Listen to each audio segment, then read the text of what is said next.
வணக்கம் நண்பர்களே, நம்ம சேனல் வினுவின் கதைகளுக்கு அனைவரையும் வரவேற்கிறேன்.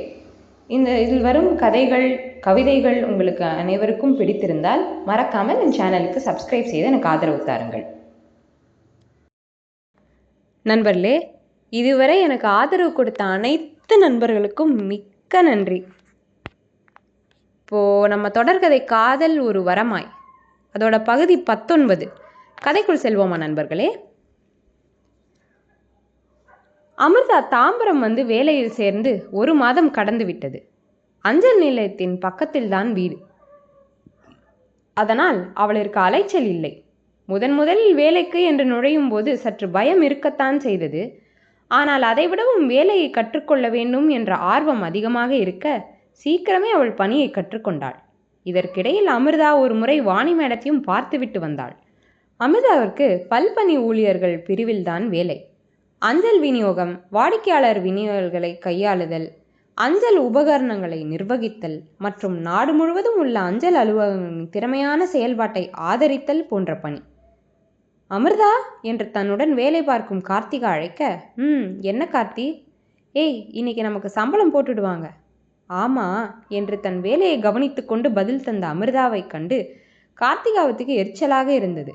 அவளும் அமிர்தாவுடன் வேலைக்கு சேர்ந்தவள்தான். அதனால் இருவரும் ஒன்றாகத்தான் வேலை கற்றனர். அதோடு அமிர்தாவை தவிர அவளிற்கு வேறு ஆளும் இல்லை என்பதால் பேசுவாள். ஆனால் அமிர்தா தேவைக்கு அதிகமாக பேச மாட்டாள். தான் உண்டு தன் வேலையுண்டு என்று இருக்கும் ரகம். அது கார்த்திகாவை எரிச்சல் மூட்டும். என்னமோ இவகிட்ட பேச நாம காத்துட்டு இருக்கிற மாதிரி பிஹேவ் பண்ணிக்கிறா, எனக்கே வேற ஆள் இல்லைன்னு இவகிட்ட பேச வேண்டியிருக்கு என்று மனதில் நினைத்தாலும் வெளியில் சொல்ல மாட்டாள். இன்றும் அப்படித்தான் அவளை திட்டிக் கொண்டு, அடியே, நான் உன்கிட்ட தான் பேசுகிறேன், கொஞ்சம் என் முகத்தை பாரு என்று அமிர்தாவின் கையை பிடித்து இழுக்க சிரித்து கொண்டே திரும்பியவள், சொல்லு, கேட்டுட்டு தான் இருக்கேன். என்ன பிளான்? என்ன பிளான்? முதல் சம்பளம் டி, எதுவும் ட்ரீட் இல்லை என்று கேட்க, இல்லை, அப்படி கொடுக்கவும் ஆள் இல்லை. ஏன்? நான் இருக்கேன். இப்போ எனக்கு உன்னை விட்ட ஆள் இல்லை, அதனால் கண்டிப்பாக வர, அவ்வளவுதான் என்று கூறிவிட அமிர்தாவால் மறுக்க முடியவில்லை. இதோ கார்த்திகா கூறியது போல இருவரும் ஒரு காஃபி ஷாப்பில் அமர்ந்திருந்தனர். உன் கூட வந்தேன் பாரு, என்ன சொல்லணும் என்று கார்த்திகா திட்டிக் கொண்டிருக்க அமிர்தா அந்த காஃபி ஷாப்பினை நோட்டம் விட்டவாறே காஃபியை பருகி கொண்டிருந்தாள். உன்னைத்தான் திட்டுறேன் என்று அதற்கும் கார்த்திகா திட்ட, என்னை என்ன பண்ண சொல்ற? எனக்கு இந்த மாதிரி ஊர் சுற்றியெல்லாம் பழக்கமில்லை, அதனால தான் நான் வந்துட்டேன் என்று அமிர்தா கூற கார்த்திகா அவளை வெட்டவா குத்தவா என்று பார்த்து கொண்டிருந்தாள். முதல் சம்பளத்தை வாங்கி கொண்டு இருவரும் முதலில் ஒரு மாலிற்கு தான் சென்றனர். கார்த்திகா தனக்கு தேவையான பொருட்களை வாங்க அமிர்தா அனைத்தையும் பார்வையிட்டு கொண்டு வந்திருந்தாள். ஏய், ஏதாவது வாங்குடி. இல்லை, இங்கே ரொம்ப காஸ்ட்லியாக இருக்குது, நான் டி நகரில் வாங்கிக்கிறேன் என்று அமிர்தா கூற, உன்னை என்று பல்லை கடித்த கார்த்திகா தனக்கான பொருட்களை வாங்கிவிட்டு வந்துவிட்டாள். என்னையே பார்த்துட்டு இருக்க, சீக்கிரம் கூடி, வீட்டுக்கு போகணும் இல்லை என்று அமிர்தாவின் குரலில் நிகழ்வுக்கு வந்த கார்த்தி தன் காப்பியை பருகியவாறே, இப்போ என்ன அதுக்குள்ள வீட்டுக்கு போகணும்னு ஸ்கூல் பிள்ளை மாதிரி அழுவுற? எனக்கு வேலை இருக்கு கார்த்திகா. உன்னோட இரு, வந்துடுறேன் என்று சொல்லிவிட்டு கை கழுவும் இடம் செல்ல அமிர்தா வெளியில் பார்க்க தொடங்கினாள். அந்த காபி ஷாப்பின் முன்புறம் அழகான புல்வெளிகள் அமைக்கப்பட்டு அங்கு குழந்தைகள் விளையாடவென ஊஞ்சல், சறுக்கு மரம் இருக்க அதில் குழந்தைகள் விளையாடபடி இருந்தனர்.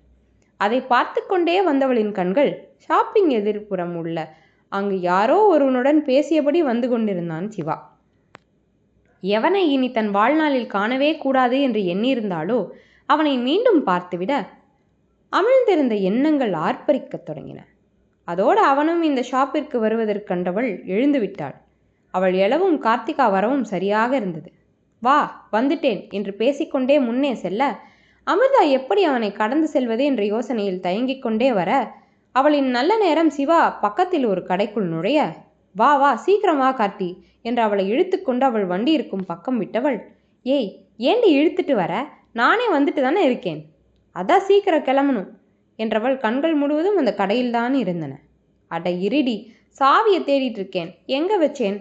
அச்சோ, டேபிளில் வச்சுட்டு வந்துட்டேன்டி, இரு எடுத்துட்டு வந்துடுறேன் என்று விட்டு அவள் கடைக்குள் ஓட, சீக்கிரம் வா என்றவள் சிவா அந்த கடையிலிருந்து வெளிவரவும் அமிர்தா கார்த்திகாவின் வண்டியின் பின் ஒளிந்து கொண்டவள் அவள் என்ன செய்கிறான் என்று பார்க்க அவனோ யாருடனோ பேசிக்கொண்டே காபி ஷாப்பிற்குள் நுழைய கார்த்திகா வந்துவிட்டாள். ஏய், ஏண்டி நீ அங்கே உட்கார்ந்திருக்க என்று கீழே அமர்ந்திருப்பதை பார்த்துவிட்டு அவள் கேட்க, சும்மாதான், வண்டி எடுடி, நான் போகணும். இவ ஒருத்தி போகணும் போகணும்னு சொல்லிட்டு வந்து ஏறு என்று வண்டியை கிளப்ப, அமிர்தா காபி ஷாப்பை ஒரு முறை பார்த்தவள் பின் வண்டியில் அமர்ந்துவிட வண்டி நகர்ந்தது. அமிர்தா வீடு வந்ததும் தான் அவளிற்கு மூச்சே வந்தது. எங்கே அவன் தன்னை கண்டுவிடுவானோ என்று பயந்து ஓடி வந்து விட்டாள். சற்று நேரம் அமைதியாக தன் படுக்கையில் அமர்ந்து தன்னை ஆசுவாசப்படுத்தி கொண்ட பின் தான் நிகழ்வுக்கு வந்தவள். பின் தன்னை சுத்தப்படுத்தி கொண்டு தன் அன்னையின் படத்தின் முன்னிற்க, மா, நம்ம கனவு கொஞ்சம் கொஞ்சமாக நிறைவேறுதுமா. எனக்கு முதல் மாத சம்பளம் போட்டுட்டாங்க. சுளையா 20,000. நான் ட்ரைனிங் பீரியட் முடிச்சிட்டா இன்னும் சம்பளம் கூடுமாம் சொல்லியிருக்காங்க என்றவள் அவரின் முன் பணக்கவரை வைத்து கண்களை மூடி வேண்டிக் கொண்டாள். பின் தன் அன்றாடம் வேலைகளை பார்க்க சென்று விட்டாள். அடுத்த 2 நாட்கள் பொது விடுமுறை என்பதால் பொறுமையாக எழலாம் என்று சாப்பிட்டு விட்டு தன் படுக்கையில் விழ மூடிய விழிகளின் முன் மீண்டும் வந்து நின்றான் சிவா. வேகமாக கண்களை திறந்து எழுந்து அமர்ந்து விட்டாள். என்னடா அது, அவனை மறக்க எவ்வளவு கஷ்டப்பட்டேன், இப்படி ஒரு நொடி பார்த்ததுக்கே இப்படி அவஸ்திப்படுறேன், இது நல்லதுக்கில்ல என்று நினைத்தவள் தனது யோகா மேட்டை எடுத்து கீழே விரித்து அமைதியாக தியானம் செய்ய ஆரம்பித்து விட்டாள். இது அவள் பார்த்த மருத்துவர் கூறியபோது எப்போது மனது சலனப்பட்டாலும் மனதை அமைதிப்படுத்த யோகாதான் சிறந்த வழி என்று கூறியிருக்க, அமிர்தாவும் தினமும் காலை எழுந்தவுடன் செய்துவிட்டு தான் வேலைக்கு செல்வாள். இன்று மனது மீண்டும் சஞ்சலமாக அமர்ந்து விட்டாள். அரை மணி நேரம் எதையும் மனதில் கொள்ளாமல் மனதை ஒருநிலைப்படுத்த முயன்று வெற்றியும் கண்டாள். இப்பதான் கொஞ்சம் ஃப்ரெஷ்ஷாக இருக்கு என்று நினைத்தவள் தன் படுக்கையில் அமர்ந்து ஒரு புத்தகத்தை எடுத்து படிக்கத் தொடங்கினாள். சிறிது நேரம் கழித்து கண்களை சுழட்ட புத்தகத்தை மூடி வைத்துவிட்டு படுக்கும் முன், கடவுளே, இப்பதான் என் வாழ்க்கையில் கொஞ்சம் முன்னாடி வந்துட்டு இருக்கேன், திரும்பவும் அவரை காட்டி என்னை கீழே இறக்கிடாத, இனி நான் அவரை பார்க்கவே கூடாது என்று வேண்டுதலை வைத்துவிட்டு தூங்க, கடவுள் அவர் கூறியதற்கு எதிர்ப்பதமான வேலையைத்தான் செய்தார். இனி அவள் வாழ்வு அவளுடன் இல்லை என்பது புரியும் நேரம் வந்தது. காலை 11 மணியளவில் தான் மதிய உணவை செய்து முடித்துவிட்டு அமர்ந்தா நிமிர வீட்டின் மணி ஒலித்தது. யாருடா இப்ப என்று நினைத்து கொண்டே வீட்டை திறக்க, வாசலில் நின்றிருந்தவனை கண்டு இதயம் தொண்டை குழிக்குள் வந்தது. யாரை இனி வாழ்நாளில் பார்க்கக்கூடாது என்று நினைத்திருந்தானோ அவன்தான் நின்றிருந்தான். உள்ள வரலாமா என்று கேட்க, அமிர்தா தன்போல் நகர உள்ளே வந்தவன், அப்புறம் எப்படி இருக்க என்று கேட்க, அமிர்தா இன்னும் அதிர்ச்சியிலிருந்து வெளிவரவில்லை. அதை அவளின் அதிர்ந்த முகத்தை வைத்தே கண்டுகொண்டவன் அவளின் முன் நின்று சொடுக்கிட, நீங்க இங்க என்று அவள் தடுமாற, நான் இங்க, அதை அப்புறம் சொல்கிறேன், நேற்று எதுக்கு என்னை பார்த்துட்டு ஓடின என்று கேட்க, அமிர்தாவின் வெளிப்படையாக அதிர்ந்தது. அவன் தன்னை பார்த்துவிட்டுத்தான் வந்திருக்கிறான் என்று புரிந்து கொண்டவள், நான் உங்களை பார்க்கலையே. இல்லை, நான் பார்க்கல என்று அதற்கும் திக்கி திணறிதான் பதில் வந்தது அவளிடமிருந்து. நீ பார்க்கல சரி, ஆனால் நான் தான் பார்த்துட்டேனே. சரி, இதையெல்லாம் விடு. இன்னைக்கு சாயந்தரம் அதே காபி ஷாப்புக்கு 6 மணிக்கு வா, உன்கிட்ட ஒரு முக்கியமான விஷயம் பேசணும் என்றவன் எழுந்து கதவை நோக்கி செல்ல, அமிர்தாவோ, இவன் என்ன வந்தான், இவன் பாட்டுக்கு எனக்கு ஆர்டர் போட்டுட்டு போறான் என்று நினைத்தபடி நின்று கொண்டிருக்க, கதவருகே சென்றவன் திரும்பி, வந்துடு, வர, நாங்கள் வெயிட் பண்ணுவோம் உனக்காக என்று கூற, அதுவரை அமைதியாக இருந்தவளின் முகம் மாறத் தொடங்கியது. அதை உணரும் நிலையில்தான் சிவா இல்லை. அமிர்தா பதில் கூறும் முன் அவன் சென்றிருக்க, வேறெறிந்த கொடி போல அந்த இடத்திலேயே அமர்ந்து விட்டாள் அவள். என்ன நடக்கிறது என உணர முடியவில்லை. மனது மீண்டும் தத்தளிக்கத் தொடங்க தலையை பிடித்து கொண்டு நிமிரும்போது தென்பட்டது சாவித்திரியின் புகைப்படம். தன் அன்னையின் முன் நின்று, ஏன்மா எனக்கு மட்டும் இப்படி நடக்குது, ஏன் இப்போ வந்தாரு, நான் என் வேலையை ஓடிட்டுருக்கேன், இப்போ எனக்கு வரணும், எதுக்கு வரணும் என்று கேள்விகளாக கேட்டுக்கொண்டிருக்கும் போதுதான் அவள் மூளையில் அவளிற்கான சில கேள்விகள் எழுந்தன. இவருக்கு எப்படி நான் இங்கே இருக்கேன்னு தெரியும், நேற்று பார்த்த மாதிரியே சொல்லலையே, எப்படி இவ்வளவு சாகவாசமாக பேசிட்டு போகிறாரு, எப்படி என்று மீண்டும் தன் தலையை பிடித்து கொள்ள தலைவலி வந்ததுதான் மிச்சம். ஒரு கட்டத்தில் உடலும் மனதும் சோர்ந்து போக தன்னை நிதானப்படுத்த முயன்று தோற்றவள் ஒரு கட்டத்தில் மருத்துவர் அவளிற்கு அளித்த தூக்க மாத்திரையில் ஒன்றை விழுங்கிவிட்டு படுத்து விட்டாள். முழித்திருந்தால் மனது கண்டதை நினைக்கும். அதோடு மணியாக அமிர்தாவின் இதயம் வேகமாக துடிக்கத் தொடங்க, தூங்கினால்தான் இதற்கு தீர்வு என்று மாத்திரையை முழுங்கிவிட்டு படுத்துவிட்டாள். அடுத்த நாள் காலை அமிர்தா எழும்போதே மணி 10 தாண்டி இருந்தது. மெல்ல எழுந்து பல் துலக்கி குளித்து வந்தாள். நேற்று சரியாக உண்ணாதது வேறு மயக்கத்தை கொடுத்தது. வேகமாக கோதுமை கரைத்து தோசை சுட்டு சாப்பிட்டு கொண்டிருக்கும் போது வீட்டு மணி மீண்டும் அடிக்க அமிர்தாவுக்கு நடுக்கம் பிறந்தது.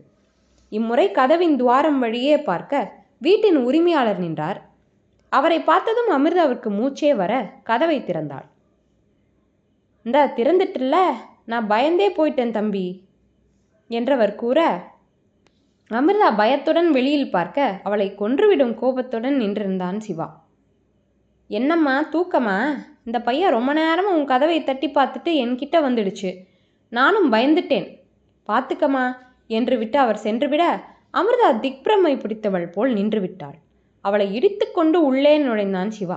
அவன் நுழைந்த அடுத்த நொடி அவனின் பேசி இசைக்க எடுத்தவன், இங்கேதான் இருக்கா, நீ வா என்று விட்டு வைத்துவிட அமிர்தா இறந்த இடத்தை விட்டு நகரவில்லை.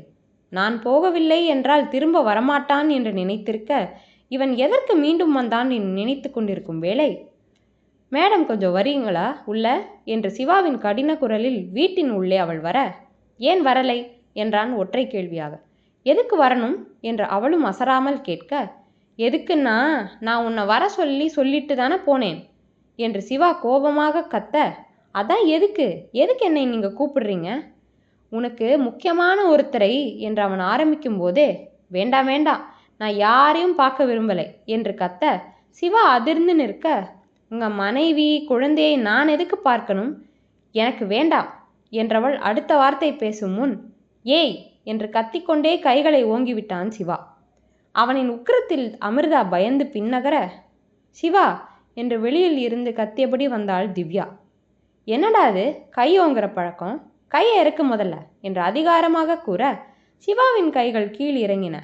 அமிர்தாவிடம் திரும்பிய திவ்யா, உனக்கு யார் சொன்னா இவனுக்கு கல்யாணம் ஆகிட்டுன்னு? அதை சொல்லு முதல்ல என்று அவளின் முன் கையை கட்டிக்கொண்டு நிற்க, அந்த பாவத்தை செஞ்சுட்டு அவஸ்திப்படுற அந்த பாவப்பட்ட ஜீவன் நான் தாம்மா என்று குழந்தையுடன் உள்ளே ஒருவன் வரவும் அமிர்தா மயங்கி சரியவும் சரியாக இருந்தது. நண்பர்களே, இந்த பகுதி இத்தோடு நிறைவடைந்தது. மீண்டும் அடுத்த பகுதியில் சந்திப்போம். இந்த கதை உங்களுக்கு பிடித்திருக்கும் என்று நம்புகிறேன். மறக்காமல் என் சேனலுக்கு சப்ஸ்கிரைப் செய்து எனக்கு ஆதரவு தாருங்கள். நன்றி.